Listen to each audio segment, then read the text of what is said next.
What's going on, guys? Billy here, and I feel like we've been talking a lot about drone remote controllers here on the channel as of recent. I mean, just the other week, we uploaded a full video on DJI's new RC Plus, but the reason we're talking about these remotes so much is because DJI continues to update them and design new controllers for different purposes. In today's video, I want to highlight the new DJI RC that first became available for the Mini 3 Pro here, so it slots in as DJI's mid-tier remote for their drones. We of course have the RC-N1 remote controller that everyone is familiar with, as it's been shipped with all of DJI's drone offerings over the past few years, as well as the newer RC Pro, which is their highest end offering. Just seeing this lineup with all of the remotes side by side will show you that this new RC is a perfect blend between that RC-N1 and the RC Pro. It has the bright built-in screen and rubber grips from the higher end remote with a smaller form factor and a light gray color like the RC-N1 remote controller. Now, just to kind of catch everybody up to speed as of the time of filming this video, which is May 21st, 2022, I want to quickly go over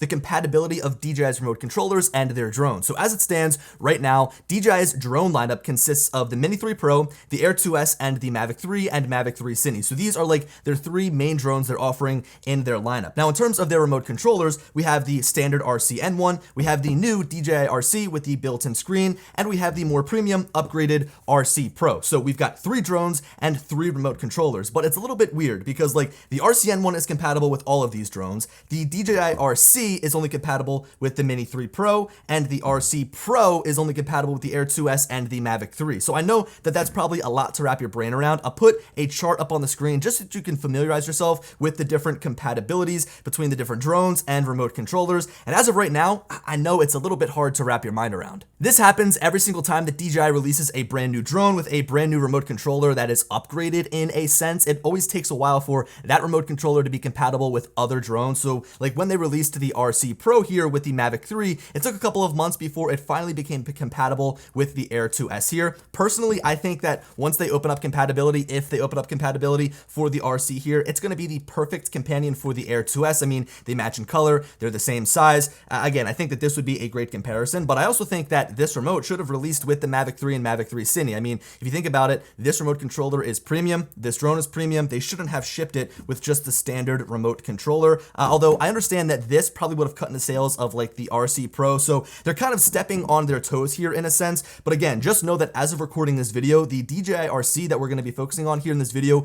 is only compatible with the Mini 3 Pro, but I don't think that I see a future where they don't open up compatibility. So I'm kind of stating this in this video to know that if you're watching it in the future, this remote could be compatible with other drones and not just the Mini 3 Pro. So getting back on track here, the DJI RC itself is, in my opinion, one of the most ergonomic remotes that I've used from DJI. It's incredibly lightweight, it fits well in the hands, and this might sound weird, but the finger position on the back is really comfortable. I feel like I have plenty of room to grip the remote controller, which makes it easy to use over long flying sessions. The lightweight design of the DJI RC has to be my favorite thing about it. It's really comfortable to hold. You kind of have these knobs on the back side where your fingers easily rest. It's really well weighted in the hands. Like, it feels like the weight is really evenly distributed, and I feel like I could fly with this remote for hours. Every time that I'm out with a group of friends and I bring out the Mini 3 Pro and I let them fly this drone using the RC, they're really impressed by how it feels, and some of them even say that they'd prefer this controller over the RC Pro. Now, when we're talking about that weight here, right, it's actually pretty surprising. Like, the DJI RC is about the same weight as the RC-N1. In fact, I'd say if anything, it's a little bit more lightweight, even with the built-in screen, than the RC-N1 here. And when you account for opening up the clamp here and adding your phone or like say a larger tablet, it starts to become a little bit top heavy. And sure, it's great that the phone is above your hand, so it's better for ergonomics. I still feel like the weight is more evenly distributed in DJI's RC here. Now, when we compare build quality between these remote controllers, you can definitely feel a difference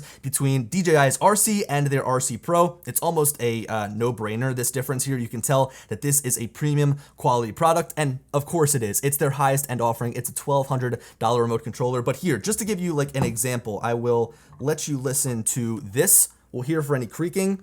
I mean, there's nothing. This thing is made so solid. It's made really well. But then if we take this remote controller you know, you can feel a little bit of creaking. The plastic definitely isn't as high quality as the RC Pro here, but again, that's to be expected because this is their top-end premium flagship remote controller. Now, diving deeper into DJI's RC, on the front side here, we have our 2 control sticks. In the middle is our status LED. Just below that is our return to home and pause button, our flight mode switch, and our power button. Finally, at the bottom is the focal point of the remote controller, which is, of course, the screen. It has a 700 nit display with a resolution of 1920 by 1080p. That 700 nits here on the built-in screen is plenty bright to use when flying outdoors. I've never had an issue trying to compete with the sunlight and the glare on my remote controller. Again, it's really easy to fly with. And I mean, when you compare that to like the iPhone 13 Pro Max here that I use on the RC-N1, the screen dims almost immediately. I've mentioned this in previous videos, and it almost becomes impossible to fly because of how dim the screen gets. Now, just a further note on this screen, the remote itself runs on Android, but the operating system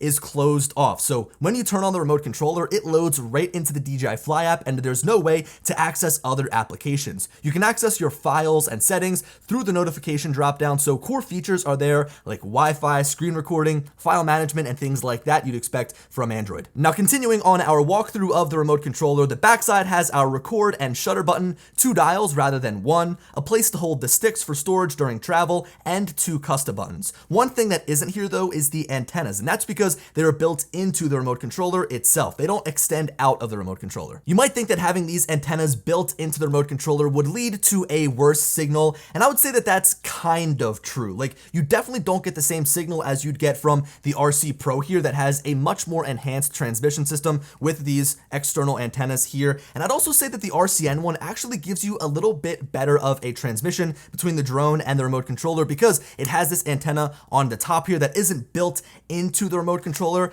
but the difference is so negligible and the transmission is still so strong coming from the antennas that are built in that I barely notice it. Like, the only time I might notice a degradation in signal with this remote controller where I wouldn't with other controllers is when I'm trying to fight through penetration when the drone is on the other side of an object. So if I'm above a tree canopy or if I'm trying to fly from my car to dodge the cold weather or the hot weather, I notice that the transmission isn't as strong as I'd get from maybe these other remote controllers, but still, regardless, the transmission using O3 from this controller is great. I really wouldn't worry about it at all. Now, to finish our walk around of the DJI RC, at the bottom of the controller is our suite of ports. So we've got a USB-C charging port, and then under this cover is a micro SD port, as well as a host USB-C port that I believe will open up further functionality in the future, but we'll get more into this shortly. Overall, as I mentioned, I'm a huge fan of the build and ergonomics of this remote controller. It has a nice rubber grip, it fits well in the hands, and in my opinion, is the best way to fly your Mini 3 Pro. So now that we have this new remote controller on the block and it fits perfectly in between DJI's RC-N1 and their RC Pro, what makes it better than the standard RC-N1 and what makes the RC Pro better than this new DJI RC? So the differences between the RC-N1 and the DJI RC are pretty easy to spot, and it comes down to 3 improvements that this new remote makes. It has a built-in screen, it has 2 dials on the back side, and it has 2 custom buttons. That built-in screen is by far the biggest upgrade, and being able to ditch your smartphone when flying is really freeing. Like, not having to deal with setting up your phone and opening up the app, and then dealing with draining that battery and constant notification spam interrupting your flight. All of that is what really makes the built-in screen so great. And I know that I've mentioned this a countless number of times, but the iPhone is nearly impossible to fly with as the screen goes dim almost immediately, and it's to the point where you can barely see what you're flying. Now, the second dial is also great so that you can zoom in and out smoothly without having to take your hand off the remote controller and touch the screen. The RC-N1 doesn't have a second dial. It only has one which controls the gimbal pitch up and down, so if you want to digitally zoom with your drone, you've got to actually use the screen on your controller or the phone that you're going to be using. Now, the custom buttons as an improvement are kind of a stretch, as you still technically have 2 custom buttons here on the RC-N1. It's just that you have to either single press or double press that front function button to access them. Instead, on the DJI RC, you can use the back 2 custom buttons, which I think is far easier to do, especially when in the middle of flying. You can just use your back middle fingers. Now, the RC-N1 does technically have one benefit over the new RC, and that's that it is easier to travel with because it's smaller, but quite frankly, the difference is so negligible that I'd probably go with the built-in screen here on the RC to get all the benefits I just mentioned, rather than going with a controller that is just a tiny bit smaller. I mean, you don't save all that much on weight, and I guess you're gonna have to worry about potentially scratching up the screen when you throw it in your bag, but just get a screen protector, maybe get a small case for your controller, and then all of that will be no worries. Now let's get into the differences between the new DJI RC and the RC Pro. There's definitely a longer list here, as the RC Pro is a big step up despite having a similar design. Going down our list, the screen on the RC Pro is a touch brighter at 1000 nits opposed to 700 nits on the DJI RC, while still maintaining the same 1080p panel. It also has an open version of Android, allowing you to access third-party apps. There's more onboard storage, so 32 gigabytes instead of, I think, like the 2 gigabytes that the DJI RC has. Although this could change, at the time of this video, the RC Pro is compatible with more drones, making it sort of like a universal remote controller for DJI drones. It also has more physical buttons on the front, like a menu and back button, as well as a 5D custom button. And finally, it has more ports on the bottom, like a mini HDMI for connecting to external monitors. You see, that list of differences between the RC Pro and the RC is a little bit tricky, because I think the RC has a lot of the same functionality that the RC Pro has, except it's just not reaching its full potential, so it doesn't step on the toes of the RC Pro, and so that this is still seen as the ultra high-end remote controller that you can buy for your DJI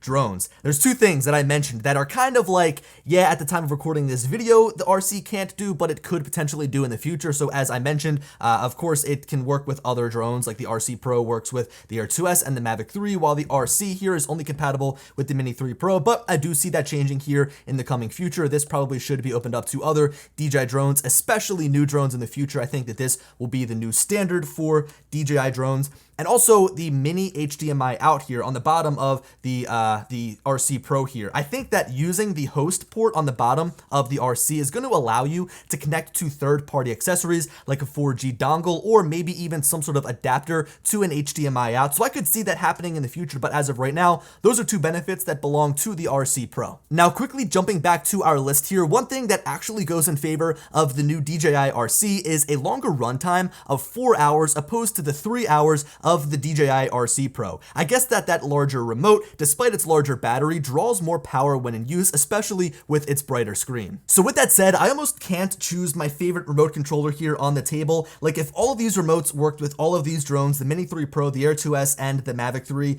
would be tough for me to choose because each of them have their own benefit. I mean, the RC-N1 is still great. It is the cheaper option. You do have to use your smartphone, but some people would prefer to just use their smartphone, save the money, have a smaller controller that they can just throw in their bag and go on with their life. They don't have to have that built-in screen. So this is still a good remote controller. The new DJI RC, I'm going to say, is probably my favorite of these controllers because of just how comfortable it is in the hands. It's the ergonomics alone that draws me to this controller over the higher end specs of the RC Pro. I mean, yes, having 1000 nits is great. Having the mini HDMI out is great. Having more onboard storage is great, but all of that pales in comparison to just how comfortable this feels here in the hands. Also, I would say that the transmission is stronger coming off the RC Pro, but again, all of that thrown out the window because of how comfortable the new RC is to hold in the hands when flying for longer periods of time. It's easy to just pull out of your bag, turn it on, and get going. It opens right into the Fly app. It is all that you need in a remote controller. So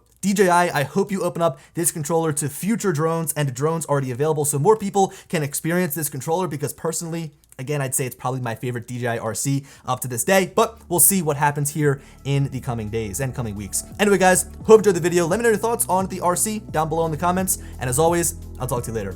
Peace.